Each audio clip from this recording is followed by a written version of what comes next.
Welcome back to the official podcast of Canyon Chasers, The Braking Zone. I'm Dave. I'm Brian. And we have an exciting episode lined up for you.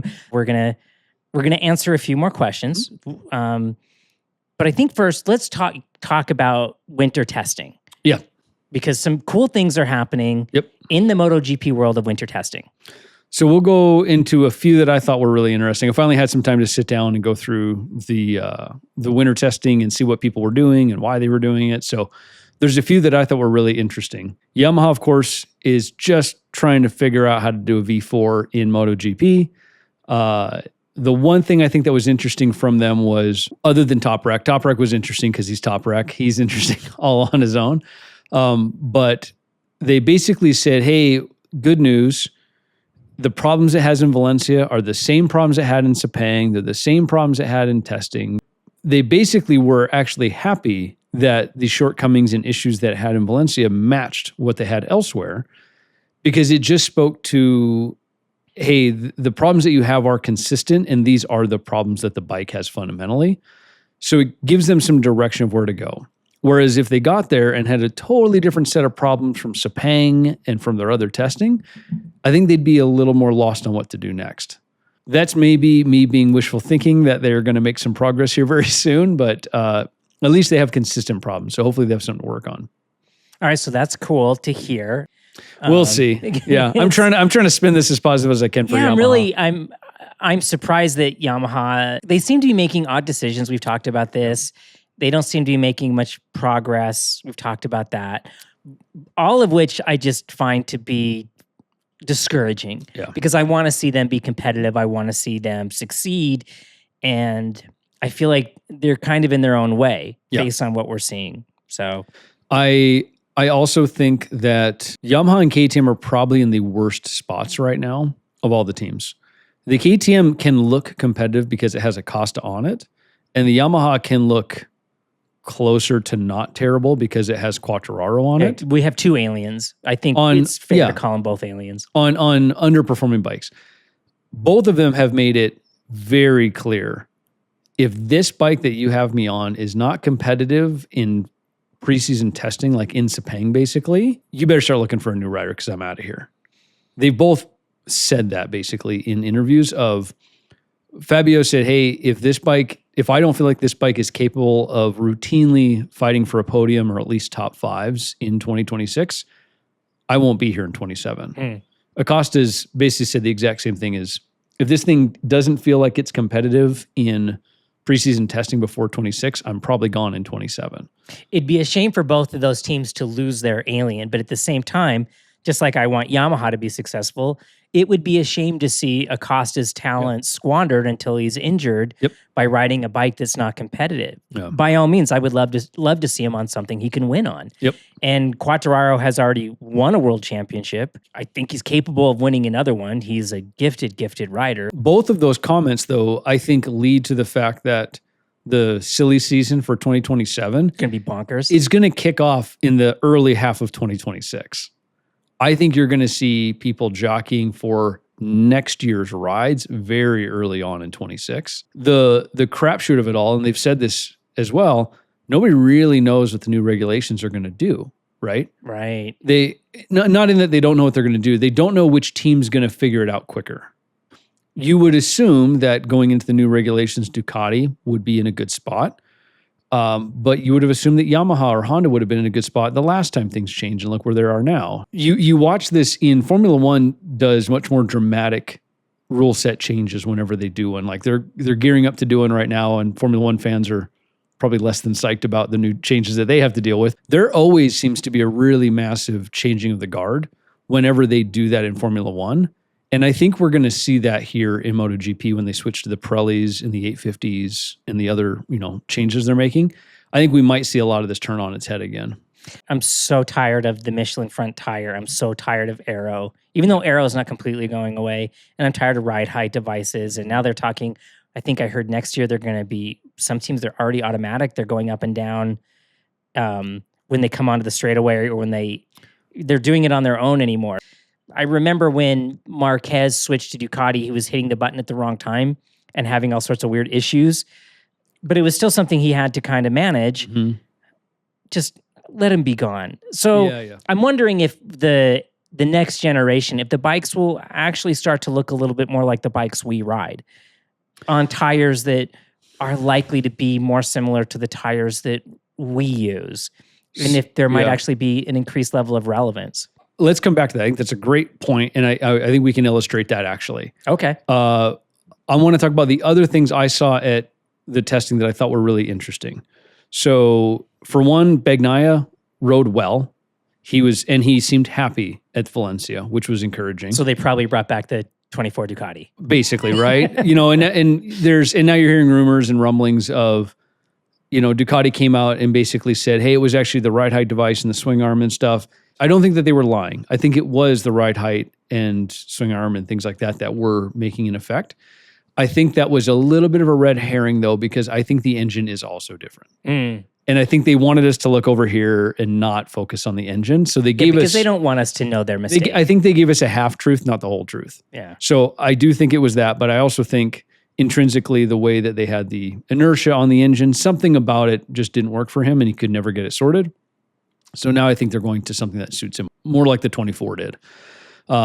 They had a few little aero tweaks. They were actually really minor. That's not totally uncommon to see really minor aero, if any, at the Valencia test for two reasons. One, I don't want to show all my cards yet, because if I show you now, you've actually got enough time to copy me before real testing. And, so they're usually a little guarded at Valencia, but two, Valencia is a terrible place to test aerodynamics because it's so slow. Yeah, it's a tight, slow track. So it's not a great place to test anyway. That said, the Aprilia had tested some really interesting stuff. Well, their whole front aero looked different. And then there's another aero thing that's coming up that we should talk about. So Aprilia, I think, was the most interesting bike to look at the test, in that their front end, they were testing a kind of that hoop style front end that Ducati, KTM, and these other ones, Honda, they're running this more like... As opposed to the big as opposed to like a mustache looking style with multiple elements. They are testing that more hoop style one. My guess is, and again, I'm just inferring here, I don't know this, they're willing to test something that has a more aggressive and creates more front end downforce, because throughout 2025, they have figured out how to get enough rear downforce and stability in the rear to allow them to then start giving it more front downforce. So just like in cars, if you have a really bad balance of downforce, if your front is generating 70% of your downforce, the way that the vehicle is going to feel when it's going fast with lots of downforce versus slow with little downforce, the balance changes significantly, right? So whatever your static balance in general, whatever your static balance is of the bike, weight distribution-wise, front to rear, you basically want to mirror that with the downforce. My understanding was most motorcycles are 55-45, 55% of the weight on the front, 45% of the weight on the back. Is their static weight roughly? Is that correct? I think when you look at production bikes, it's probably in that ballpark, anywhere from like 52 to 55 most likely on the nose. The GP bikes, I don't know. When you look at them, and I'm going to give Dave a couple photos to put in here in the edit here. When you look at them though, in profile, they look extremely rear biased with the weight. Right. At least in terms of the mass of the bodywork. Right. The visual weight. They look very rear bias. Now, whether that's totally true or not, I'm not sure. But again, from a rider's perspective, the reason why you would want the aero profile balance, I should say, to match the static weight balance is as the vehicle speeds up or slows down, you don't want the rider to have to dramatically change how they're behaving on the bike, right? Sure. If at 60 miles an hour, it feels a certain way, then at 150 miles an hour, it feels a very different way from the aero, that's going to be hard to manage and hard to, deal with, especially in like a braking zone or a long sweeping corner. I think they try to balance those things. The reason why I think Aprilia now is trying this more aggressive front end, which presumably makes more downforce, is they figured out the rear end well enough to create so much downforce there that they can start to go more aggressive on the front now. That's what I think is happening. But what they've done on the rear now, we've seen these little wings start popping up. Aprilia was kind of the first to do it, but you're seeing it on Hondas and everybody else now. basically right underneath the rider's butt, right underneath the seat. Yeah, behind their thigh. Kind of, behind their thigh, basically. There are these other little wing features. There are these clear little wings on the sides of the bike, and you'd see them and you go, what in the heck can that thing possibly do? You know, it's so small and it's so behind the rider, essentially. Well, they basically have come out and said what those things are doing is when the rider sits up to brake, it's actually taking the air that's coming off of the rider and down the back of the rider, and that's creating downforce into those things to keep the rear planted and stable. Fascinating. So it isn't really anything when the bike is going straight, because when the rider scoots back in the saddle as much as they can, their legs are basically blocking air from those anyway. But when they're braking, apparently, the air coming off the rider hits those and allows them to keep the rear end more stable. Oh, it'd be interesting to understand more about those, because we've all been in a situation where we're braking so hard that the rear end gets really light. Mm-hmm. So a function of Aero that helps keep more weight on the back tire under braking would be appealing to me as a rider. I think they're a really interesting little device. I'd like to see them kind of explore the idea more, because it probably does have implications for street riding, right? To keep the back end more stable under braking. But those little wings are generating some controversy. Yeah, if we're going to use some UK language. Now, of course, right as they come out with these things and Aprilia starts to be successful with them, there are now threats that they're going to ban them immediately starting next year. Oh, an immediate ban. Yeah. So they would have to rework a lot of their Aero if they built their package around the idea of creating more balance. We're going to take that away from you now. You would hope they would give them some Aero concessions to sort that out. Yeah, presumably they're gonna have to do something. So the reason why they want to ban them is a safety issue. So the thought is if a rider low sides and basically tucks the front and, basically falls where the bike is on their leg, that this little wing won't just snap off. Now, usually these wings, as soon as they touch the asphalt, they just explode. We even see people climbing on their motorcycle and they'll kick them off. Yeah. Or they bump into each other on track and it's the first thing that goes skittering off into the grass. So they're pretty fragile. They're mounted fairly fragile in terms of being able to break off on purpose. That's all by design for safety. The risk, though, is this one behind the leg is if you fall, it actually doesn't sit low enough to hit the ground and get torn off. So if a rider's leg snags it or catches it in the crash, it might not break off as quick as it needs to and kind of keep the rider hooked to the bike as they go sliding off. Yeah, so I suppose the challenge is it has to break away free, but also be stable enough that it actually can generate some This is always the balance. Downforce. That seems pretty far-fetched to me. I mean, we see how easy they break off that it would drag a rider. I think that's the justification for it, or for the argument for getting rid of them. Now, they've not come out and said for sure they're getting rid of them, but it sounds like there's a possibility that they're trying to get rid of them because of safety. So we'll see if it actually goes away. The other thing, and we'll, again, with the Aprilia Aero, I think Aprilia was the first brand to come up with the little spoiler on the tail. Yep. Yeah. It looked like a little rod with a little... Yeah, it looked like something from Cars. And I remember thinking it was a joke. Like, I genuinely thought that we were making little cardboard ones out at the track day. People were making cardboard ones and taping them to the back of their bikes. I genuinely thought the first time they put one on the tail unit that it was kind of a gag because it looks so silly. And then it's more and it's more. And there's been 50 versions of those things. And now they run the little Stegosaurus spike things on the. They all run in the Pikachu. And they all do it because it does something effective and impactful. But what's interesting is as these things have evolved, the latest version that Aprilia ran at Valencia testing is this beautifully scalloped little arc that basically attaches on either end of the tail, arcs up and around and over, and has a bit of a profile to it. But it just basically sits up off the body, 2 inches maybe at most.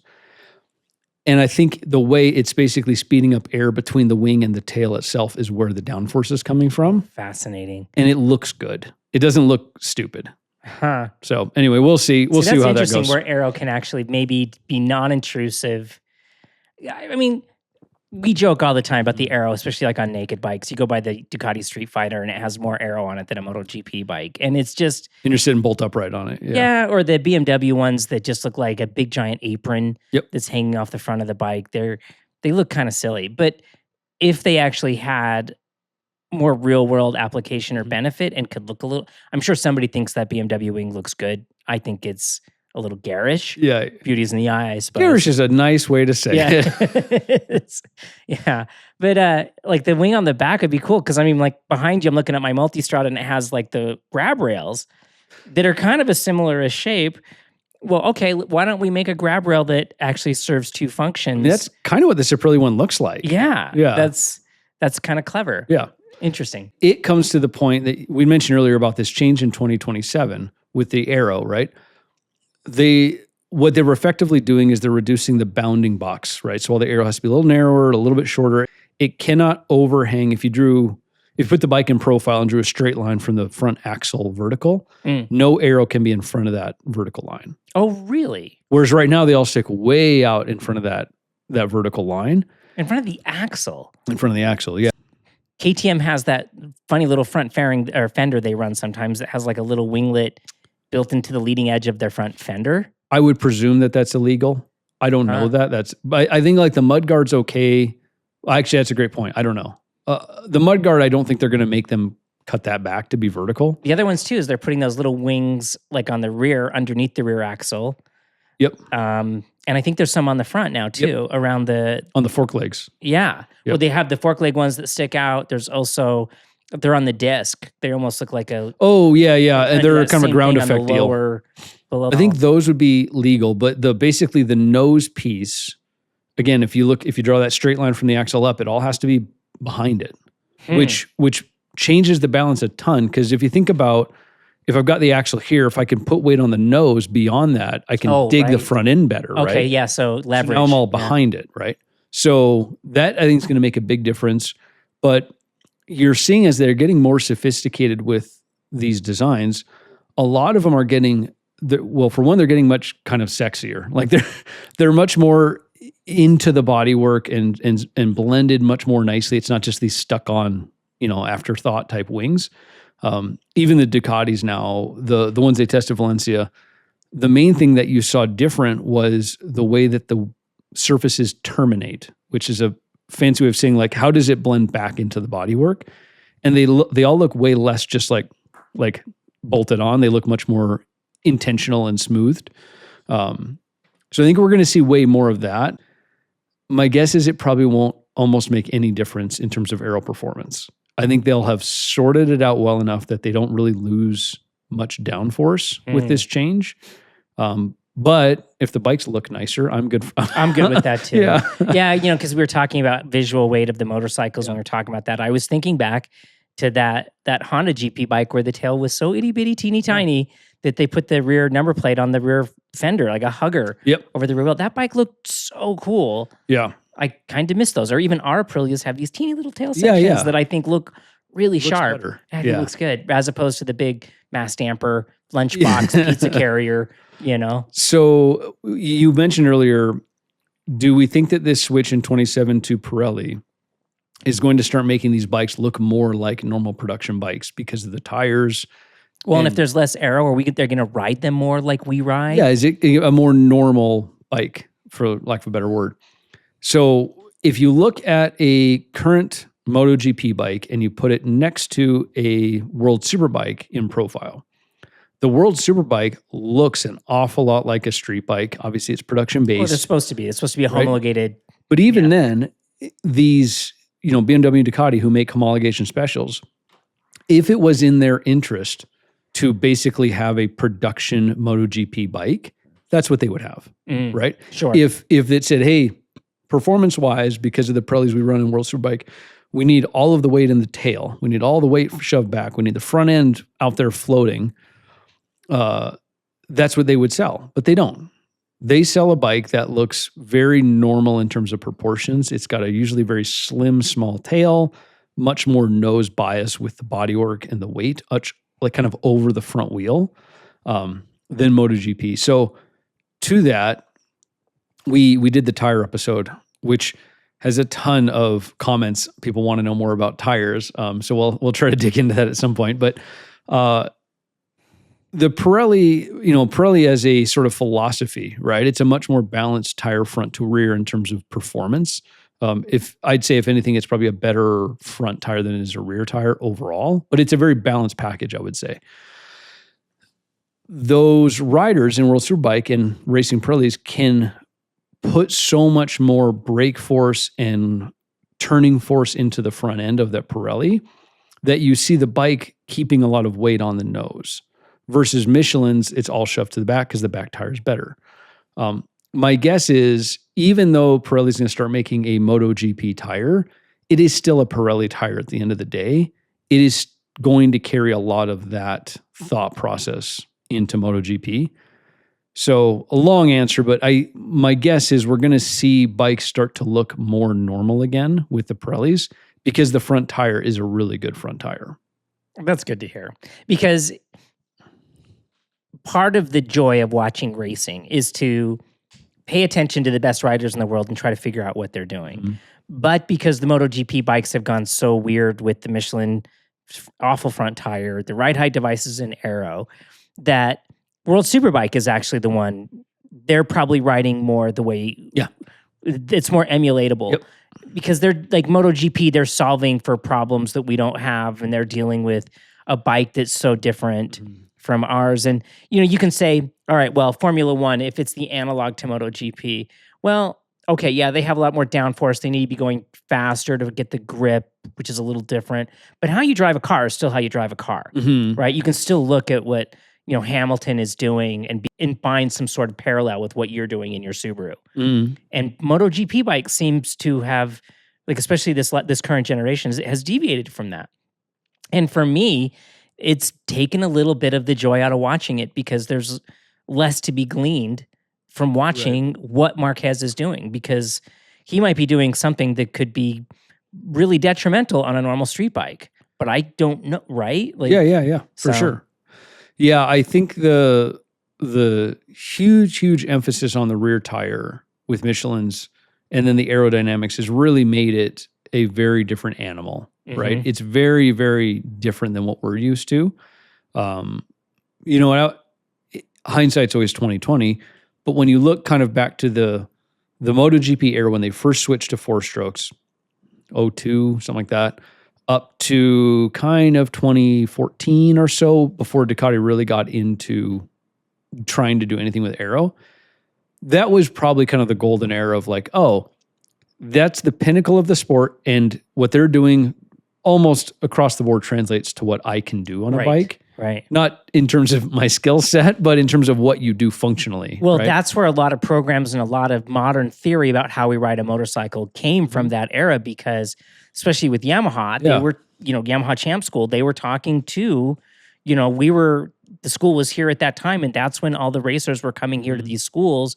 And even like normals like you and I could talk to these guys and they could relate and translate. I think it improved the sport dramatically, having that similarity, having that, that parallel. So I hope that the smaller bikes, even though last time we went to smaller bikes, it wasn't great for the racing. Yeah. But I think we're in a different world now. So my hope for this 850 era of hopefully providing good racing is, one, the Pirellis. That's the number one reason why I think this is actually going to be good racing. And number two is they're still limited on the electronics. Oh, which is good. Right? Because when we went to 800s the last time, it was no holds barred electronics. Right. And that's when they could run crazy lean mixtures on braking, and they could do all these things to make the bike very much not riding itself. That's not fair to say, but very easy to ride. It would modify itself. It would change itself. They still do it, but they used to, I think they banned GPS. Right. But then they put markers around the track. So like when the bike passed this marker, it would go into this map, and it would behave completely differently for this section of the track. Yep. And then it would run past the next beacon and it would change again. That's not relevant to us. Right. Ironically, doesn't the Aprilia now have GPS set up for the suspension? I think the current one you can. Does it? The RSV4. Really? Yeah. I think you can get it with a corner by corner, basically GPS setup. And I don't know if it's. I should look into this, I guess, more. But I think it can change mapping for throttle and so forth. But it can also do suspension changes. Well, if we're going to talk futurology here for just a brief second, I've always wondered. And this is a stupid question, but all automobiles now have GPS and trackers and all sorts of things in them. If all that went to like a cloud somewhere and it has potentiometers on the suspension and it's like, well, this section of road is bumpy. And so we get all this data from every car. There's a pothole right here, and the car would adjust its tuning based on the conditions of the road, based on all the data. I mean, Google knows when the traffic's backed up, how far are we from knowing that, like, oh, this section of road is bumpy, we're going to plush your suspension for this section of road. Now this road's new, we're going to like... I like this Jetson era. Right. Yeah, if we're going to use tech, let's make it, yeah. Yeah, like just make the car more comfortable and safer, right? You could even, this is getting a little big brothery, but, this road, you really should not be going 100 miles an hour on it. We're going to limit the vehicle to a more reasonable speed based on you're in a school zone. I will start to believe that is a possible future as soon as Google Maps can start telling me not just that traffic's slowing down, but which lane I should get in. Yeah. Why can't it tell me, yeah, the left lane's got an accident, get in the right lane, well, or vice how many versa. times is like Google, you're like, you check the right, I'm going home, and you're like, oh, it looks clear. So everybody said that it looked clear. Yeah, they all and then all of jumped a to that sudden road. you're the cause of the traffic jam and then Google, like, just to get into the traffic jams, like, slow down ahead. And you're like, information that would have been useful 10 minutes ago. We were due for an old man moment. So I'm glad that we got that out of the way for this podcast. One more thing, last thing I want to talk about with MotoGP, and one that I think is really interesting, and it's not technology. Maverick Viñales, who I don't think anybody would argue is one of the most talented riders in MotoGP, but is also almost inarguably probably the most mentally fragile rider in MotoGP. Yeah. I think that's pretty well understood. He seems to be a rider that if it's all perfect and he woke up on the right side of the bed and got his favorite breakfast, unstoppable. No one can touch him. But that's rare when that happens, right? He has now partnered with Jorge Lorenzo. I saw this. Yeah, as like not just a riding coach, but like a rider coach. So they're in Spain right now. So side story to this, my nephew is currently in Spain right now training with the team there. He's there for like 4 weeks, which is really a cool experience. The track that they're at, neighbors, it's like the other half of the track is where Lorenzo and Maverick Viñales are training. So they got to meet him. It was cool. Yeah. But anyway, they're over there right now riding. And I watched a clip Lorenzo posted on Instagram maybe or something. And he's sitting in like a second floor thing looking over a balcony. And Maverick is ripping around on a Suzuki 600, I assume, on track just for practice. And it's effectively what these MotoGP riders do is they go get 600 production bikes and then they go ride them at kart tracks. Right. At breakneck speeds. Which would be so cool to see. Oh, it'd be so cool to see. But it's simulating the weight of the vehicle and how tight the corners are. Sort of, it's like MotoGP shrunk down in their mind. Anyway, Lorenzo is up there and all you see is Viñales rip down the front straight, downshift, brake for the first corner. Again. And when you're watching him on track, it looks like they're just replaying the footage. Because he's bang on in the same spot of the track, brakes at the same spot, downshifts at the same spot. And Lorenzo's there tracking his time to the stopwatch, basically. And it is bang on the same lap. He did 14 laps within less than 0.3 of a second. On a go-kart track. On a kart track. So that's interesting because my understanding of Lorenzo and his father was all about that. He would like paint circles on the track and or on the parking lot, and he had to do these like tight figure eights and keep his tires on the line, on the painted line. Exactly. And that's why Lorenzo was just this incredible racer with just intense precision. Yep. So like to see him bringing that to Maverick, maybe that gives you like a sense of control that I'm putting the bike exactly where I want it every time. So one of the ideas that, all right, so again, I'm not trying to condone, I think there's some horror stories of Lorenzo and his father and the kind of borderline abuse he went through. Oh, yeah. In order to be as good as he was and disciplined as he is. But they're all based in fairly well understood psychological principles. I think the term they use is like stress inoculation. Right? If you get put under these highly stressful situations, which are just within control, that you can deal with it and not break, it's like flexing a muscle. You get stronger at dealing with stressful So we're situations. talking like Navy SEAL training even. Yeah. Very much based in like military type training for a lot of these things.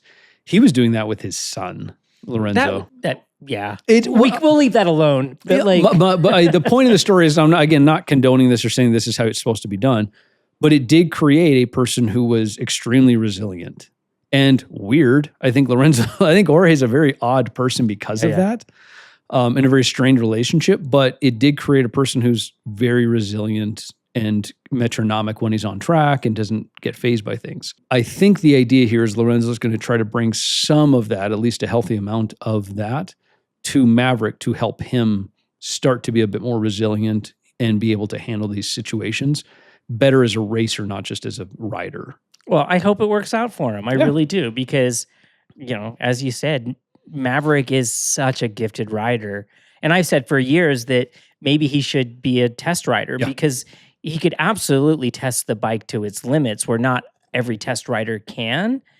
And it takes him out of the stress situation where he seems to not really do well in. Mm. But maybe we can get like the best Maverick we can possibly get with some of this. Yeah, I would say 2026 Maverick Viñales has the potential to be the best one we've ever seen, or the last one we'll ever see. Mm. Like, if this year doesn't work out, he's probably not in GP much longer. Yeah. I just don't know where else he goes. There's other people that I think should go before Maverick.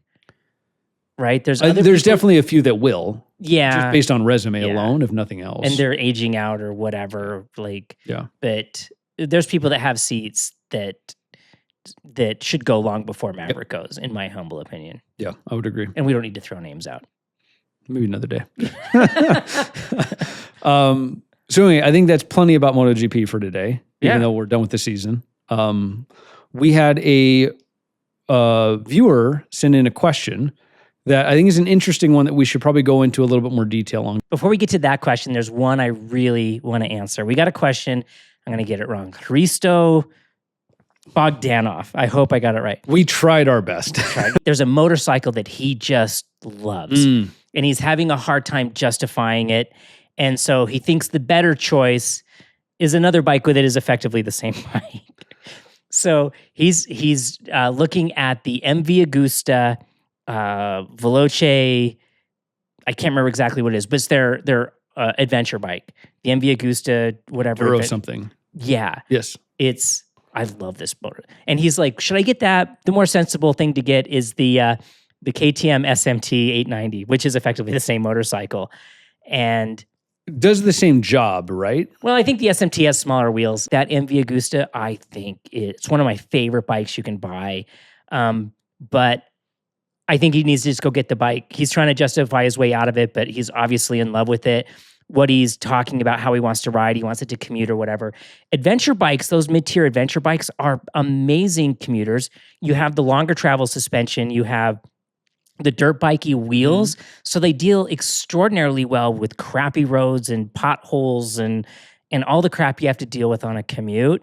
So, Cristo, I go get the MV Agusta, but you have to get the Lucky Explorer paint scheme because that one is the bomb diggity. We're going to put a photo up of that bike, and you should I'll leave a comment if Cristo should get the bike that he's dreaming of. Oh, I like that. So yeah, Cristo, just go get the MV. And then go to the wife and be like, the internet told me. The internet told me to get where, because I think for such a big part of motorcycles, and this is the reason why I'm giving him this answer. First, he said he's in his 40s and he's an adult and he's a grown up, Yep. But to me, a motorcycle is a thing of passion. If there's a bike that you just love, you love the look of it, even if it's not the most practical thing, but there's just something that just talks to you, go get that bike.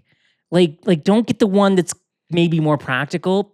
No, go get the one that's really talking to you, because no bike is perfect. Every bike is going to not do something really great that you wish it did better.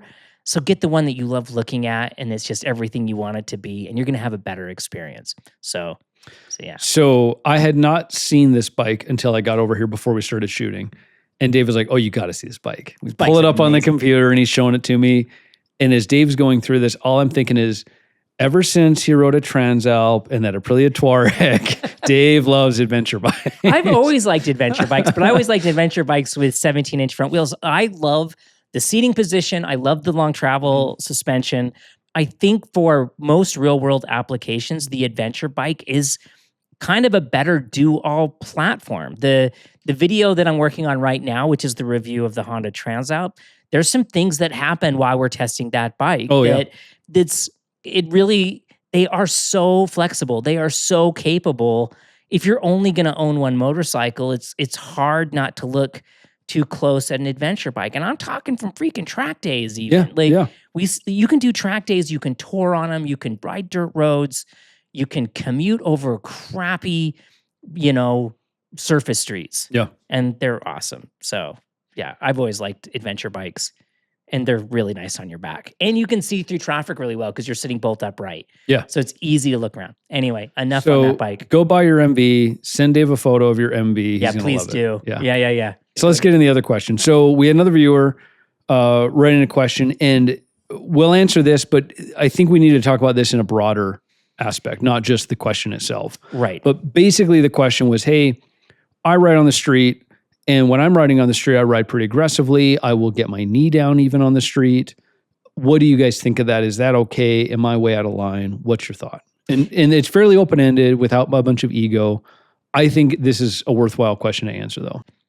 It really comes down to risk management. Mm-hmm. Bigger question was, I think he was saying, I ride it, I get 42 degrees of lean angle, and I drag my knee everywhere as a way to measure how much I'm leaning so I don't lean too much and going down the road. Some of his friends are telling him that dragging a knee on a public road is more dangerous than not dragging it. And I think the knee is kind of getting in the way of the actual answer. I think the short answer is you should never, ever be dragging knees on public roads. You shouldn't be going that fast. You shouldn't be carrying that much lean angle. It's a public road. You draw too much attention to yourself.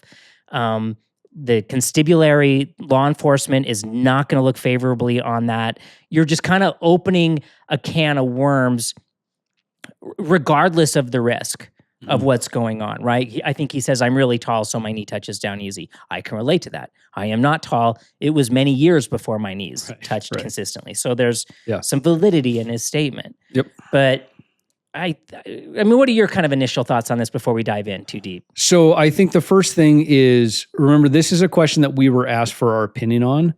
We are not bringing up this topic so we can stop soapbox and preach at everybody, right? You're adults.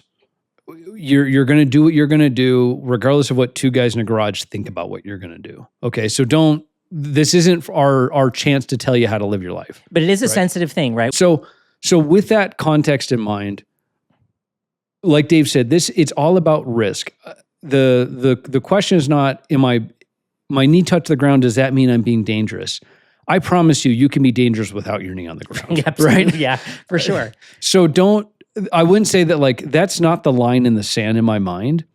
In my mind, it is, and I tell the same thing to people when we do coaching for track riding. If you're in a situation where all of the conceivable situations that could come up in front of you that are not the norm, that are not a dry, grippy track or surface rather.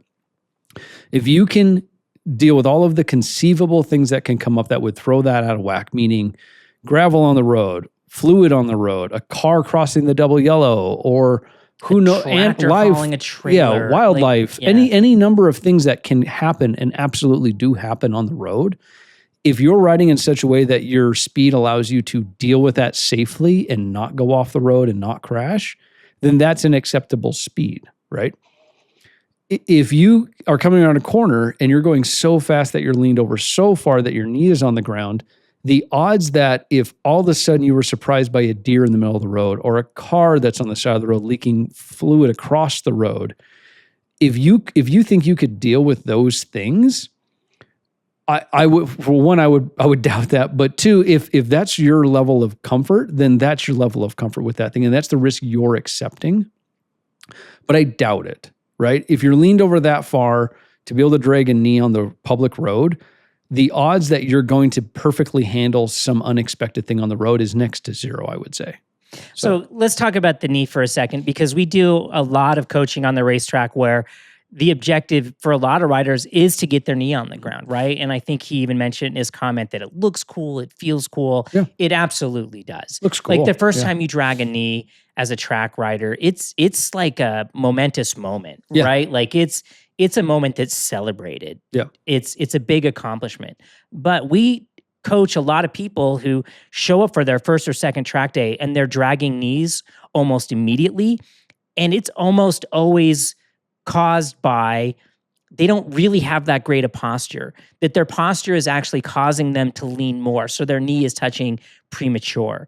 We were talking just a few minutes ago about how MotoGP during this one era really blossomed what we understand about motorcycles. And one of those was that lean equals risk, right? Because in the before times, like two-stroke era and stuff like that, you look at old McDoohan photos, his knee was really, like, the way they sat on the motorcycle was so different. Your knee was on the ground constantly. Well, during that era, we basically learned that lean equals risk. And so everything that we do on a motorcycle is to limit how much the motorcycle is leaning. So to go back to his question about dragging a knee on public roads, okay, taking it from a pure subjective standpoint, I'm willing to bet there are other things he could do with his posture to minimize risk, to reduce how much the motorcycle is leaning without even necessarily changing how fast he may be going, that would put him in a better position. That aiming for or thinking that the knee is kind of a measurement, I think, is old thinking. It's not really how we ride anymore. And we see people too that, they're dragging knees everywhere, but their posture is kind of limiting, that their knee touches and they think that's the limit of how far they can lean. Yeah. And we've worked with riders who the only way for them to go faster was to correct their posture, get their bum back into the seat, get their knee further away from the ground so they could actually carry more speed. Where their knee touched, they stopped leaning and that became their limit. Yep. And on the street, we don't want to be hitting limits. Right. Ever. On the posture piece of this, again, if we're going to talk about the knee down for a second, there are some excellent photos, and I'll see if I can find one that we can post here. Fabio Quartararo is a great example of a guy who he will be leaned over so far in a corner, he will touch an elbow on the curb and his knee won't be on the curb. Right. Same thing with Jorge Martin. Yep, because he's using so much of his upper body, and generally speaking, if you think of take a standard person, right? Everyone's built a little different, but take a standard person, the weight above your hips versus the weight below, you have more mass above your hips, right? So if I can get my upper body, my chest and shoulders, I'm trying to do this without moving away from the mic too much, but if I get my upper body into the inside of the corner a few more inches, if the trade-off of that is my butt has to stay in the saddle a bit more, my knee is further from the ground, but I got my upper body and weight more to the inside, I probably actually got more of the benefit of shifting my weight to the inside than if I were to like scooch my butt and try to really poke my knee out to see if I can't touch the ground with it, right? And again, this is something that we see at the track constantly with people who are just determined to get a knee down. And a lot of times it's at the detriment of their riding and their overall safety and speed in general. There's a little secret to posture that I don't see anywhere. I see other people in my YouTube space who are talking about how to get off the bike and do all these things, and they're missing this one key step. And it makes such a significant difference. This feels like such a good clickbait thumbnail title. But it's what are you doing with your inside ankle?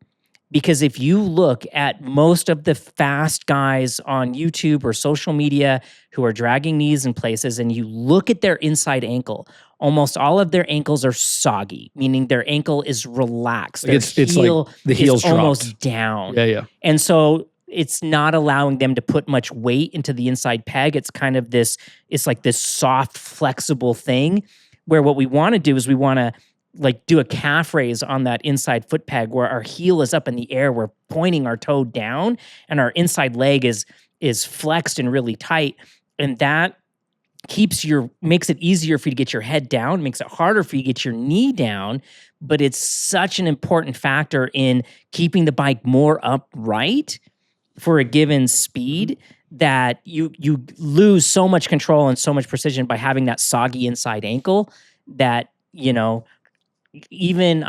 don't know, we haven't seen any photos of this rider who asked a question, but I imagine if we got them flexing their inside ankle, like we talk about all the time, doing that calf raise, that they'd be far less likely to touch a knee and they would be getting the benefit of carrying less lean angle. So you've probably known people, like let's hit the risk mitigation aspect here really quick. You've probably known people who have been injured on motorcycles. I know people who've been injured on motorcycles. And I think it's, in one of the other comments or the other points he made was, it's fun and it looks cool and I find joy in doing this thing. Yep. And there's a saying that I hate. I hate this saying. And it's, I want to die doing the thing I love. And I think that is a moronic approach. I want to be able to do the thing I love for as long as possible. Yep. And the only way I really think that can be done, especially in a high-risk sport like motorcycling, is to look at and manage and mitigate risk as much as possible, right? So I'm going to tell a story, and we'll let you tell a story too. I knew a guy, and he was a sweet guy, and it's really important to bring up that he was a really good guy because I didn't want any ill to happen to him. He was a really nice guy, and he discovered sport bikes, got really into them. We didn't have a racetrack at the time. He would go to like a local road. He would sweep all the corners and ride back and forth, dragging his knee in corners. And when you do that a lot on the street, it's eventually like you're going to fall eventually. You will. And he did. He fell a bunch of times. And I even remember one time I was in southern Utah. We were, a day's ride away from Salt Lake City. And it was spring riding. There was still snow on half of the lane. And I remember me and my wife were going through a corner and here came a guy. Snow was covering his lane. So he was in my lane, my oncoming lane, dragging a knee through a blind corner towards me. And he almost ran me and my wife off the ground. Well, it was this guy. And he ended up crashing so many times that he suffered a traumatic brain injury. He basically lost his business. And now he's living on assisted living. From like unbelievably wealthy to basically losing everything because of an inability to manage risk in a more sensible way, right? He effectively died doing the thing he loved doing because he's not the same person anymore. Right. And then the question is, was that really worth it? And you have a similar story of someone you knew, right? Basically, he was a really good guy. He was an attorney. I don't want to go into a ton of detail with it, but he had a similar instance where he had a head injury. Everything kind of unraveled in his life. He's no longer with us, is the short answer of it. But it all came from a head injury. And I'm not trying to use these. I don't think we're using these stories to say, hey, if you drag your knee on the street, this is what's going to come of you, right? That's not at all we're trying to this say. This isn't some sort of like story that we're trying to tell you here. But the reality is, mitigating the risk, and the risk is all around you all the time, but the more you can mitigate it, the less likely these outcomes are going to happen, and the more likely you're going to get to do this sport for longer. So at the end of this story with this guy who's dragging his knee on the street, our main suggestion to you really is, hey, you should ride like this at the racetrack. And I think like based on his thing, I think you're going to love it. He goes to a racetrack, it's like it's going to be like Disneyland. It's going to be the most amazing experience of your life. And there will be nobody preaching at you that you're doing the wrong thing. They'll be helping you do it more. They'll love you. These are your people. They're at the track. People. You're an adult. You're going to do what you're going to do. Don't think too much about what two guys in a garage are telling you, but go do the smart thing that is mitigating the risk and giving you the opportunity to have the most fun you can. And if that's what you're into, if leaning way over and getting your knee down is what you're into, go to the racetrack, because guess what? It's what Dave and I are into. It's 100%. Like I'm not being it's judgy. Our thing. Yeah. Yeah. Go to the track. I love the same things that he loves. And, and I think that's always been a balance I've tried to keep with this channel over the years, is that what I hope to give you is the information that you can make good choices. Right. Make the choices that are right for you. Yeah. And legitimately, I don't want anybody watching or listening to get hurt on a motorcycle. That's really the core reason why I do this. I want to share the love I have for this sport and help you do it for as long as possible without an injury. Yep. Right? That you stop riding when you're ready to stop riding, not because and bad things happen, right? There's things that are completely out of our control. A lot of the techniques I advocate for on street riding are kind of more of a point and shoot approach, where what we're really trying to do is minimize how much time we're at lean and for how long we're at lean, where we basically ride into a corner to the slowest part of the corner, do our leaning and turning when we're effectively going the slowest, and then accelerate away from that. So we're not spending all this time on the side of the tire. Mhm. Yeah, it's amazing. I love it too, but to be quick, we kind of want to minimize that side of the tire time. So the last thing I'll say on this, again, to kind of reiterate that you are probably more like Dave and I than this conversation maybe has sounded like. Right. I haven't talked about this on the podcast. I don't ride on the street. I haven't ridden on the street for 15 or 16 years probably at this point. And it's not because I don't like the street or I think that it's, any other thing. It's, I just know myself well enough that what I really enjoy is being able to push the bike to my limit. That's the part I enjoy. So I ride in the dirt. I ride at the racetrack. I ride ovales on the kart track. I do all of these things where I'm in a controlled environment and I'm mitigating the risk. I'm not doing the thing I want to do in a dangerous place. I'm doing it in the safest place I can. But that's how I like to ride, and that's what I want to do when I'm riding. So I just don't ride on the street anymore because it's not that I'm not cut out for it, basically. I don't have the self-control to ride correctly on the street. I think you bring up such an excellent point with that, because I love the racetrack. Mhm. And we were joking how much I love adventure bikes. Part of why I also love adventure bikes is because 80 miles an hour feels fast as hell on long travel suspension that's really wallowy. Mhm. So, and it's part of why I wear a peaked helmet. Like, yes, it's great for the sun, to get the sun out of your eyes when you're riding into sun. But when you hit a certain speed, that peak starts catching the wind. And it's this real tangible reminder to keep the pace at a more sane speed. Yep.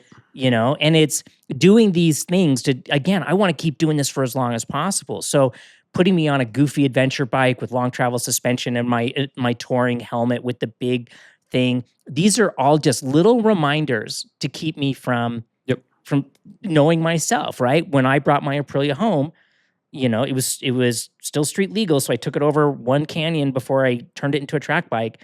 And I remember riding over that canyon and like, why is everybody going so slow? And I looked down and I was going 130 miles an hour, and I was like, oh, I'm the asshole in this scenario. Now, I was very comfortable at that speed. I wasn't pushing anything, but it is absolutely inappropriate to go those speeds on a public road. And I knew if that bike was street legal, I would do that. I'm comfortable. I have the skill. I want to do it. So instead, I force myself to only do that in the appropriate place. Yep. It's on the racetrack. And I love it. I love it. Go to the racetrack. You'll like it. Go to the racetrack. Yeah, and get a peaked helmet. That'll slow you down. Cool. Anything else today? No, I think that was really good. I think the whole risk mitigation topic is something that you can really carry in a lot of ways, right? And it's, you start thinking about it even from mathematical sense, right? You look at the data and you're like, well, X number of riders, alcohol was found in their system in a crash. Okay, so I'm not going to drink. That's lowering the risk. Okay, well, X amount of riders, their tire pressure, they had low tire pressure in their front tire. Okay, well, I'm going to stay on top of my tire pressure. I'm mitigating that risk, right? And you just start going down the list of all these things, even just looking at statistically where bad things happen. You'd like, how much of this can I control? How much of this can I take out of the equation? And, statistically, you're putting yourself in a better situation to do it for longer. All right. Thanks, guys. Guys, have a great holiday. We'll see you next week.